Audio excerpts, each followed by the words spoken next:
Bonjour, ici Mariama Diba Kamara. Bienvenue dans ce deuxième épisode des grandes entrevues de Mariama. Notre invité d'aujourd'hui est Mohamed M. Diallo, un homme qui conjugue science, affaires et solidarité. Immunologue, biochimiste et entrepreneur, il est le fondateur de Bioreca, une entreprise qui met l'intelligence artificielle au service de la santé. Mais au-delà du monde professionnel, c'est son engagement humain qui le distingue. Loin des projecteurs, il agit avec cœur, que ce soit en soutenant des causes sociales, ici comme le Gapi, ou en facilitant l'accès à des équipements médicaux dans des hôpitaux en Afrique. C'est dans le cadre de Philantraction, un projet de recherche de l'UCO, qui vise à mieux comprendre pour mieux faciliter l'engagement philanthropique des jeunes adultes de l'Outaouais, que nous explorons aujourd'hui sa vision de la philanthropie, son parcours et les raisons qui le poussent à s'engager.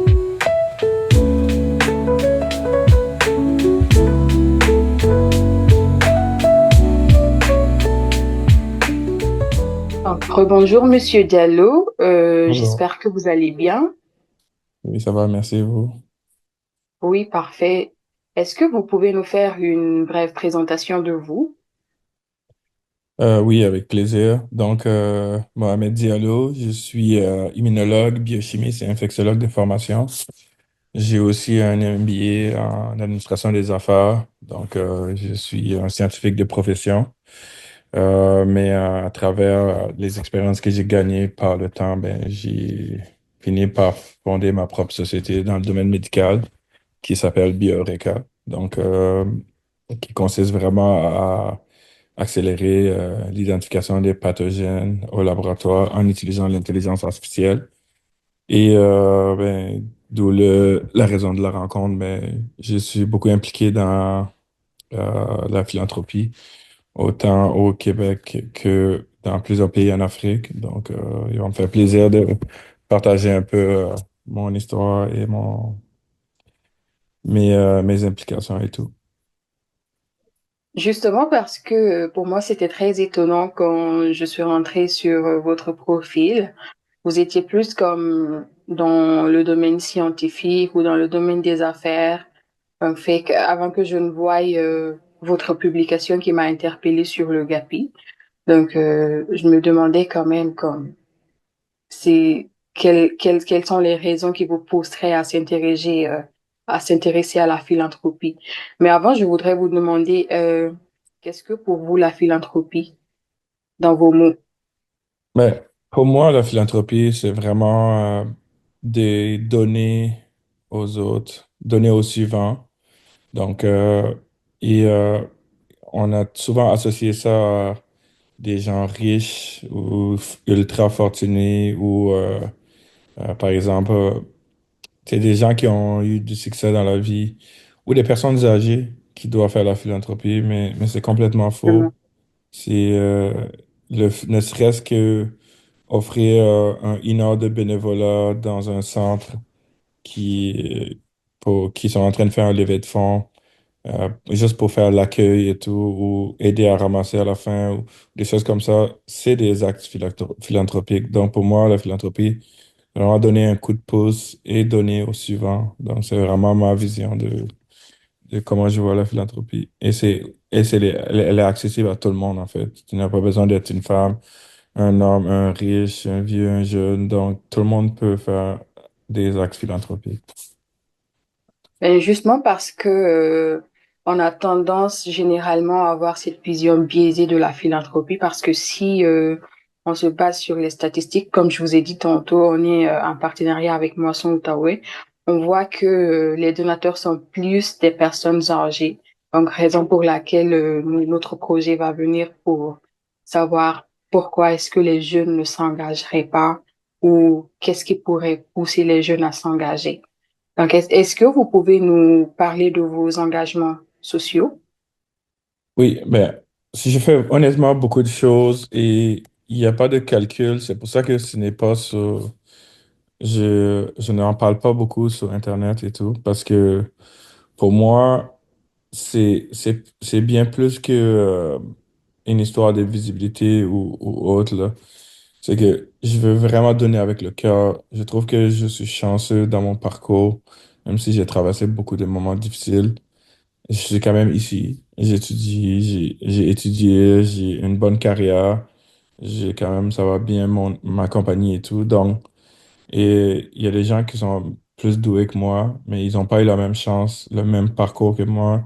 Ils n'ont pas rencontré les mêmes gens. Donc, pour moi, c'est, c'était important de pouvoir donner non seulement un peu de mon temps, de mes connaissances, mais aussi de faire profiter à ces gens-là qu'est-ce que je peux avoir à travers mon réseau.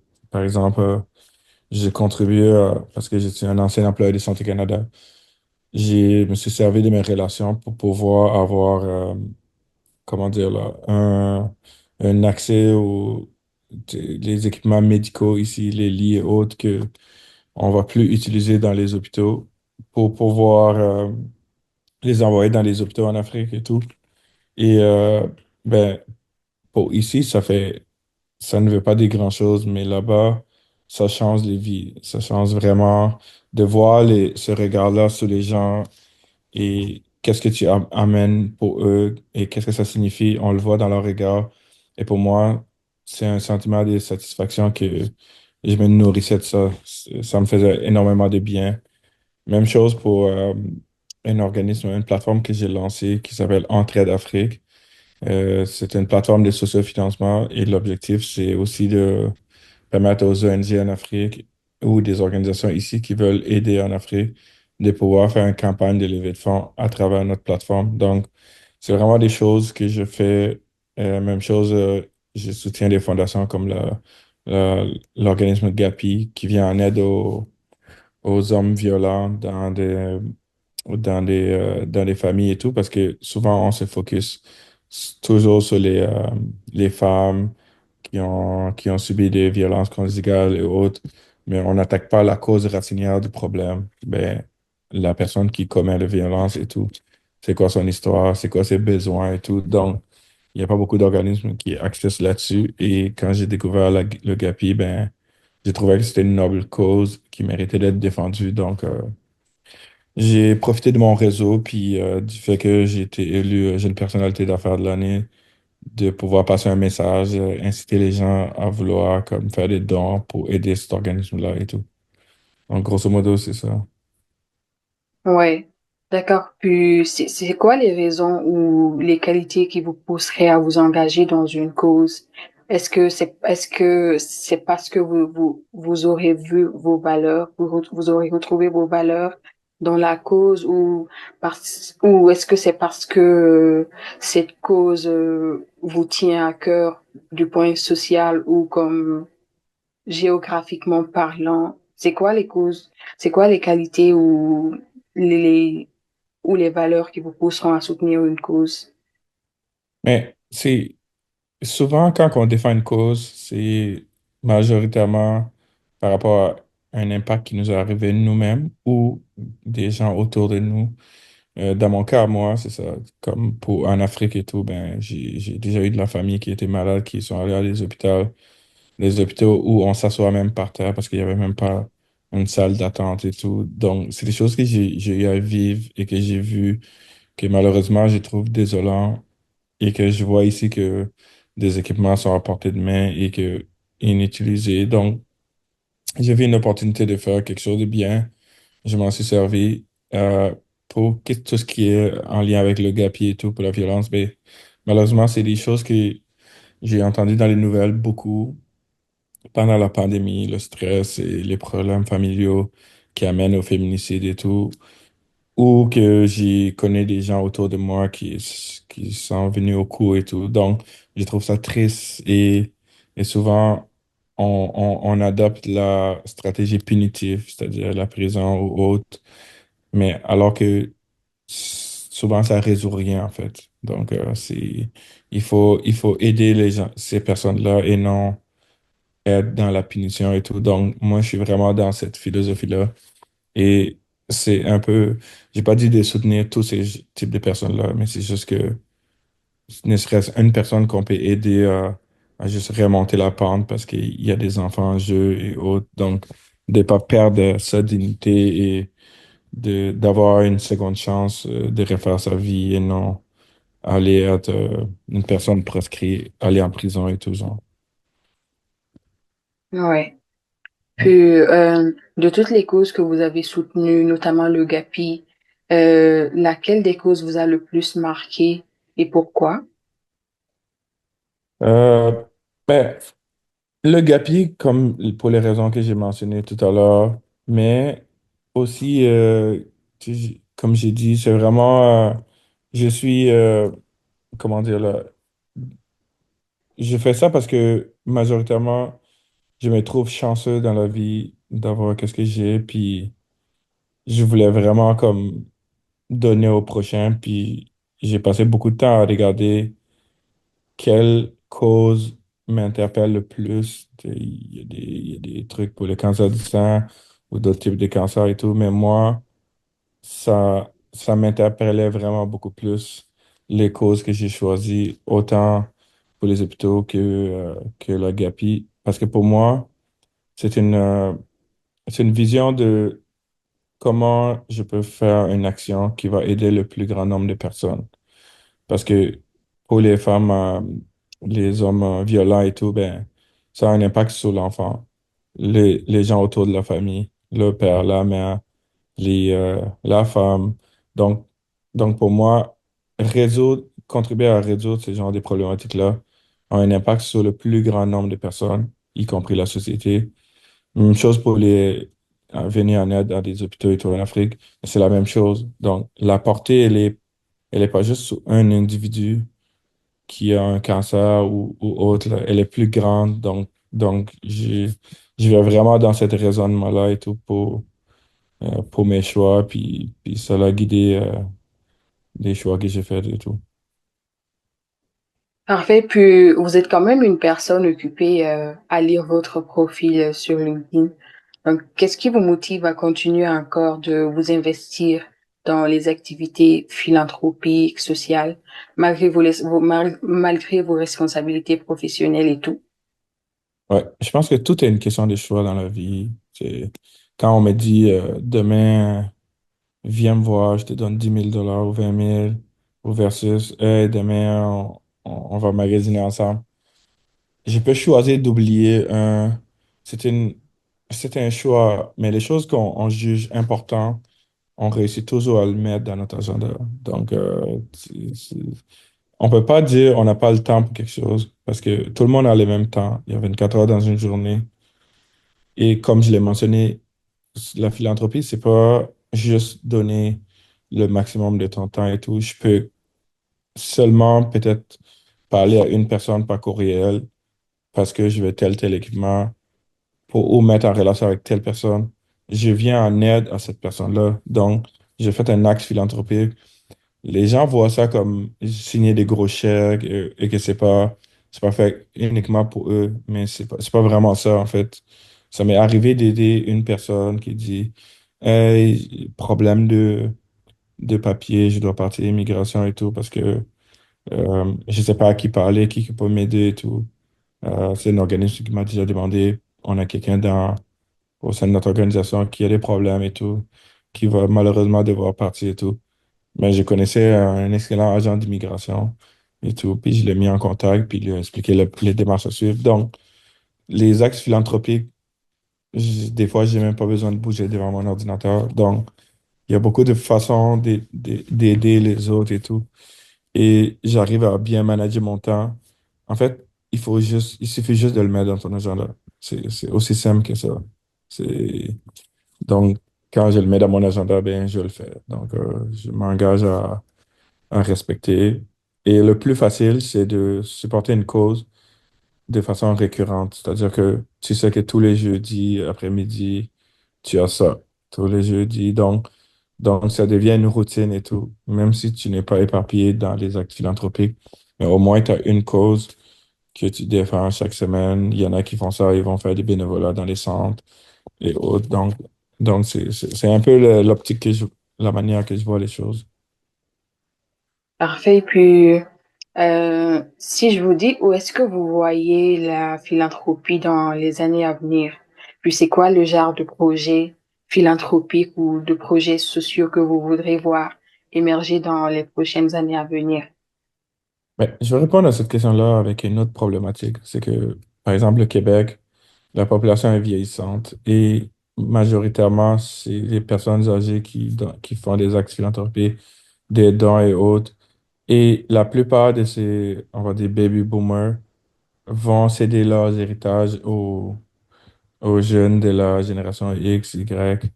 Et, euh, et ils n'ont pas le réflexe de donner au suivant et tout. Donc, je me demande comment les organismes existants qui sont habitués de recevoir de l'aide, des dons, des moissons Outaouais, à moisson Outaouais ou chose, comment ça va se passer alors qu'il y a beaucoup plus de gens qui viennent dans les banques alimentaires parce que le coût de la vie est élevé.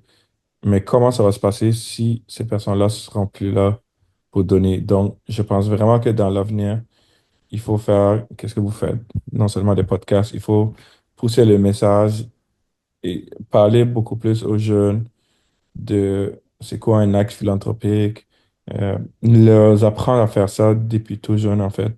Parce que c'est pas une histoire de donner qu'est-ce que tu n'as pas, c'est une histoire de donner qu'est-ce que tu as parce que tu en as assez ou autre, là. Que ce soit ton temps, ton argent, ton implication. Donc, il y a plusieurs façons d'apporter sa pierre à l'édifice. Par exemple, moi, ça, Ottawa, tu peux venir 1 heure par jour aider à faire des boîtes ou des choses. Donc, c'est des petites choses qui ont l'air de rien pour nous, mais que pour eux, c'est extrêmement important. Donc, c'est comme ça que je vois, puis je pense que les gens on doit continuer ce message-là d'éduquer, puis d'encourager la philanthropie dans un avenir proche parce que ça l'arrête plus vite que qu'est-ce qu'on pense. Ouais, et puis justement, comme il y a un point que vous avez souligné qui est toutefois, les jeunes pensent le plus souvent que comme pour s'engager, il faut donner de l'argent. Là, je pense que beaucoup de personnes ils pensent comme ça. Mais alors que au-delà de l'argent, on peut aussi donner de notre temps. Il n'y a pas que l'argent. Puis justement, c'est qu'est-ce que vous pensez comme qu'on pourrait donner comme message aux jeunes surtout? Qu'est-ce que vous pensez qui pourrait comme interpeller les jeunes à vouloir s'engager? Mais si c'est d'expliquer clairement, de façon concise, pas à la télé parce que c'est une réalité, là. Les jeunes n'écoutent presque plus la télé, soit directement dans les interventions, dans les écoles et autres, d'expliquer clairement la mission de ton organisme. Qu'est-ce que tu fais? Ça aide qui? Parce que on est trop dans le discrétion. J'aide, on aide telle personne pour sa dignité, on va pas dévoiler. C'est bon, mais de trouver des gens qui vont être fiers de dire, je m'en suis sorti parce que, par exemple, mon sang m'a aidé, ben, j'ai pu économiser un peu ou autre, je m'en suis sorti. De trouver des témoignages pour que ces gens-là parlent aux jeunes, un peu comme Emma Québec faisait avec le sang et tout. Des témoignages de ben, le don du sang m'a sauvé, j'avais eu un accident, etc. Donc, d'amener un vrai témoignage parce que il y a tellement de fausses nouvelles ou des fausses, on va dire, pas des fausses organisations, mais des organismes que on voit, ah ben, le PDG a reçu tel montant, ah ben, ils ont reçu 50 millions l'année passée. Donc, les gens voient les organismes, ah ben, ils ont de l'argent, c'est une façon de blanchir ou peu importe. C'est une fausse croyance populaire, mais ces 50 millions-là, peut-être qu'elle est partie comme ça, parce qu'il y a énormément de demandes et tout. Donc, c'est d'informer, pas aller d'informer à la télé, TVA, Gatineau ou autre, là. Le message va pas aux bonnes personnes. Il va aux personnes immédiates qui font les dons en ce moment, les personnes âgées. Mais les autres, ils sont complètement déconnectés de la réalité. Pour eux, les organismes ont beaucoup d'argent, ils s'en sortent, ils sont subventionnés par tous les moyens, mais ils sont pas conscients de la réalité. Donc, de faire ce travail-là en amont, et un peu comme on a commencé à introduire l'éducation sexuelle ou qu'un pompier vient expliquer les trucs de sécurisme dans les écoles au primaire et tout. Mais c'est de faire un peu la même chose, là, de prendre un temps, 30 minutes, d'expliquer que quelqu'un part, soit dans les écoles ou autre, d'expliquer la philanthropie, donner des cas concrets, puis des témoignages et tout. Je pense que ça va conscientiser beaucoup de gens de cette approche-là que l'approche de visibilité média gratuit et autres là. Puis justement, est-ce que vous êtes aussi de ceux qui pensent qu'il faut parler de l'engagement social et de la philanthropie euh, aux jeunes dès le bas âge? Absolument. Mais oui, définitivement. Il n'y a pas d'âge pour la gentillesse, pour le, la bienséance, honnêtement. Donc, il faut leur dire, comme on apprend aux tout petits, de dire merci quand quelqu'un leur rend un service et tout. Je pense juste que il faut arrêter ces choses-là de penser comme ça. Il faut dire les choses. C'est sûr que peut-être qu'on va pas parler à un enfant de 2 ans, 3 ans de que ah ben telle personne allait mourir, j'ai donné mon poumon gauche ou des choses comme ça. Mais il y a tellement de cas de philanthropie que on peut mettre en avant. Mais qu'est-ce qu'on met tout le temps en avant? C'est quand un Pierre Capelado fait un don de 20 millions, un Paul Desmarais qui donne un 150 millions. Donc, des gros trucs. Et là, ça a fait qu'on a collé une étiquette à la philanthropie, que c'est toujours les Bill Gates, les multimilliardaires de ce monde-là, parce que c'est ça qu'on fait du bruit avec ça, que ce soit dans les débats, dans les discussions, à la télé. Mais c'est pas que ça. Il faut parler des petits gestes qui se font toujours dans le quotidien et tout. Donc, je pense que c'est ça qui va intéresser plus les jeunes. Ouais. Puis je pense aussi qu'il y a un autre point qu'il faut voir comme le plus souvent, comme à travers les statistiques, on voit que les personnes donateurs sont en majorité des, des personnes adultes. Donc, je pense aussi qu'il faut voir le côté où peut-être il y a de ces jeunes qui ont envie de s'engager, mais qui ne savent pas comment le faire. Donc, à ce niveau, quel conseil est-ce que vous donnerez à quelqu'un qui a envie de s'engager, mais qui ne sait pas par où commencer? Mais il y a beaucoup d'organismes que il y a un anglais qui dit je m'implique ou des choses comme ça. Ou de les appeler. C'est aussi simple que ça. Mais je pense que ces organismes-là aussi doivent faire un travail de consultation et de recrutement. Donc, d'aller parler aux jeunes et tout. Mais ça doit venir de deux côtés. Parce que dans beaucoup d'organisations, il y a vraiment un bouton Call to Action qui dit s'impliquer bénévolement ou autre sur la plateforme. Donc, il n'y a rien qui empêche de faire ça. Mais pour pouvoir faire ça, il faut que les gens comprennent qu'est-ce que tu fais. Et ils vont pas aller lire ton site web. Il faut que tu trouves une façon de communiquer avec eux. Et autre que dans les médias traditionnels, en fait. Donc, c'est un peu ça. Puis si on revient sur votre plateforme des deux ONG que vous avez mentionné au début, est-ce que vous pouvez nous parler brièvement de ça? Oui, donc Entraide Afrique, c'est un organisme qui vient en aide aux femmes et aux enfants en Afrique. Donc, les gens, les autres organisations nous, on fait pas de travail de terrain, on est juste la plateforme. Par contre, les ONG et autres qui existent en Afrique, comme par exemple, il y a une ONG qui fait Val en Côte d'Ivoire, sa mission, c'est vraiment d'aider les femmes dans les prisons et tout. Donc, elle faisait une levée de fonds de 50 000 pour aider les femmes à avoir des serviettes hygiéniques et tout durant la menstruation et tout, parce que c'était le problème dans les prisons et tout. Et elle a réussi à lever sa campagne parce que les gens ont été touchés par son histoire. Puis autres. Donc, on cible vraiment que les femmes et les enfants, soit qui veulent entreprendre ou qui ont des difficultés. Et on a un projet d'objectif justement d'aider 500 enfants à la rentrée scolaire prochaine, des sacs, fournitures scolaires, un peu d'argent, un peu de soutien à la famille et tout. Donc c'est des choses qu'on fait avec un comité et on a un comité justement en place pour tous les fonds qui sont ramassés, de s'assurer que ça va être utilisé à la bonne place et tout ça. Donc Et grosso comment modo. est-ce que vous procédez pour cibler les personnes, ces personnes qui veulent entreprendre? Ben, en fait, c'est eux qui. Nous, on fait des campagnes publicitaires, les gens parlent bouche à oreille. C'est eux qui doivent appliquer, mais ils sont pas ça affiche pas tout de suite dans notre plateforme.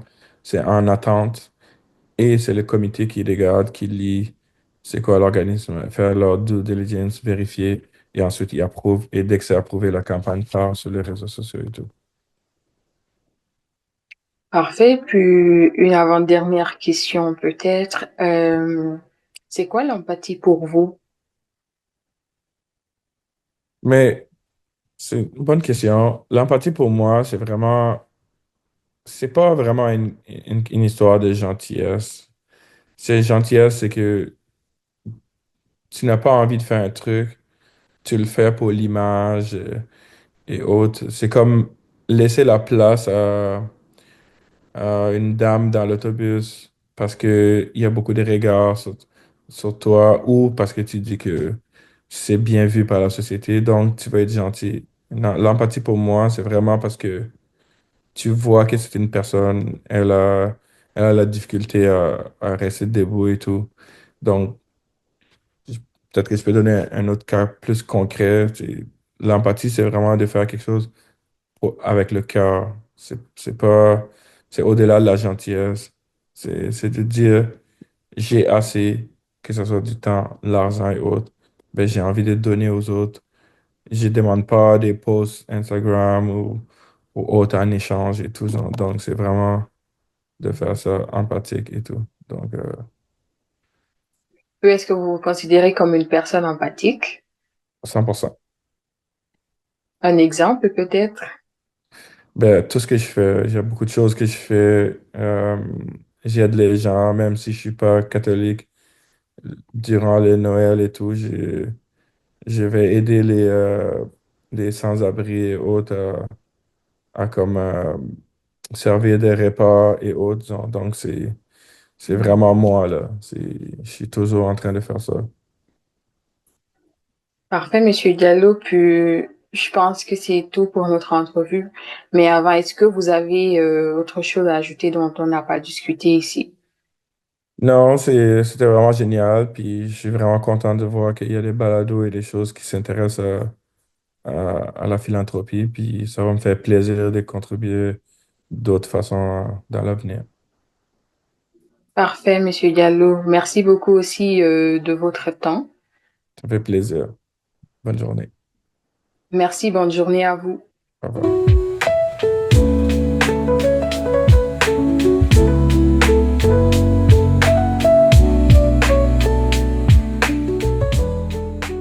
Merci d'avoir été des nôtres pour cet épisode des grandes entrevues de Mariama. Le parcours de Mohamed M. Diallo nous rappelle que chaque geste, aussi simple soit-il, peut faire une vraie différence. Donner, c'est avant tout une décision qu'on choisit d'intégrer à son quotidien. Une belle leçon d'engagement de la part de notre invité. À très bientôt!